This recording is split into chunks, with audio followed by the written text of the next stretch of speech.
everyone, welcome to our YouTube channel Vitruvian Minds. In this channel, we will discuss some important architectural topics every week. We have participants from different countries. Now, let's introduce ourselves. Hello everyone, I'm Dina and I'm from Kazakhstan. Hi, my name is Fatima and I'm from Azerbaijan. Hello, I am Sedrah and I am Iraqi. Hi, I'm Verda, I'm from Turkey. Hello, my name is Aigerim and I'm from Kyrgyzstan.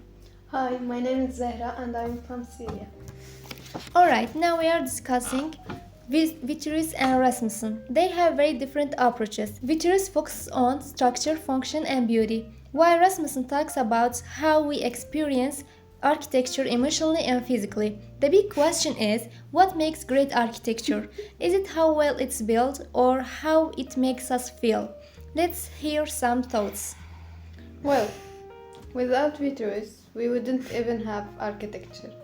He defines three essential principles. Strength, a building must be structurally sound. Functionality, it must serve a purpose.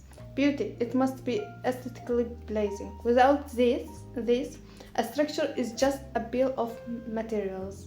Even today, architecture still follows three principles. Look at the Colton, built nearly 2000 years ago, and it still stands because it follows these rules. Okay, but Vitruvius only tells us about how to build, not how we experience buildings. And that's where Rasmussen is important. And think about that. When you walking into a cathedral, you feel small and humble. And when you in the cozy coffee, you feel yourself comfortable and warm. And that's why the space is important. But doesn't Vitruvius' idea of beauty already include experience? For example, Greek temples, they follow strict proportions and symmetry, which create a harmonious feeling when we look at them. Isn't that exactly what Rasmussen talks about? How spaces influence us emotionally. I think Vitruvius gives the foundation and Rasmussen expands on it. Yes, but beauty isn't just a mathematical balance, it's also about emotions. Like, let's compare a cathedral and a modern glass skyscraper. Both of them also follow Vitruvian principles, but they completely make us feel like different. Gothic cathedral is much more darker and dramatic and maybe spiritual, but a glass skyscraper feels like open and powerful and intimidating. And that's why Rasmussen is said that architecture affects us in ways beyond a structure. Yes, and it's not just about what we see, it's also about what we hear, touch, and even smell. Imagine walking on old wooden floors. They creak, making a place feel warm and living. Compare that to a cold, solemn concrete floor. Also, Vitruvius never really talked about sensory experience, but Rasmussen reminds us that it's just as important as structure. But if we rely too much on feeling, architecture loses its foundation. Let's be real. If a building is unstable, ugly, or impractical, no one will care how it makes them feel. That's why Vitruvius' three principles still shape modern architecture. Think about famous buildings today. Museums, stadiums, concert halls. They may create feeling, but they are all designed with function and structure first. Okay, but what about buildings that are too functional and they lose any sense of emotions? For example, many people find them cold and uninviting, and I think if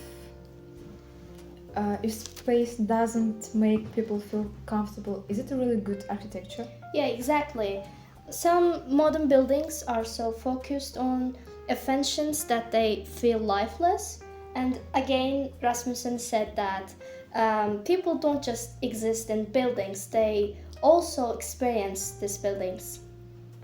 Actually, history shows that both structure and experience matter.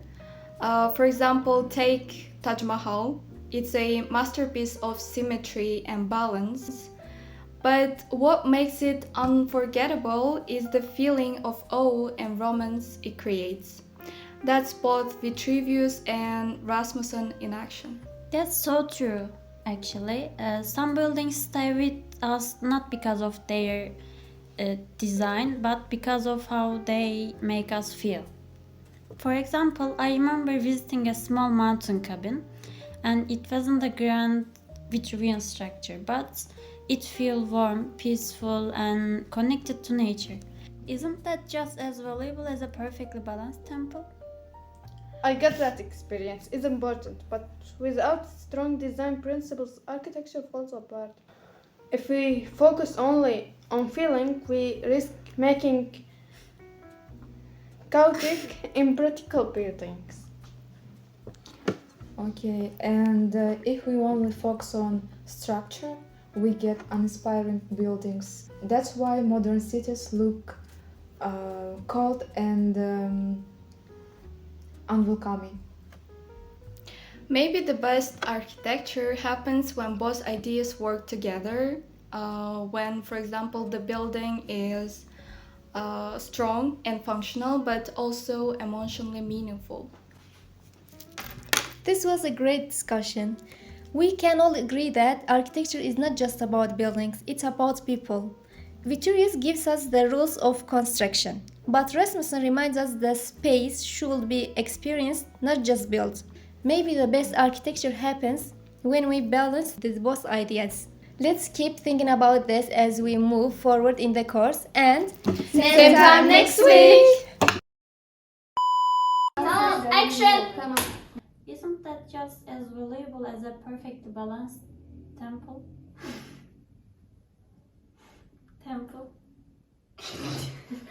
Söylediniz ya. Sonra mesela böyle geliyor. Sonra böyle geliyor. Mesela burada. Design principles, architecture falls apart. Bekle. Gidecek. Same time next week. A few moments later. let's keep thinking about this as we move forward in a course, and next Next week! Next Ne oluyor?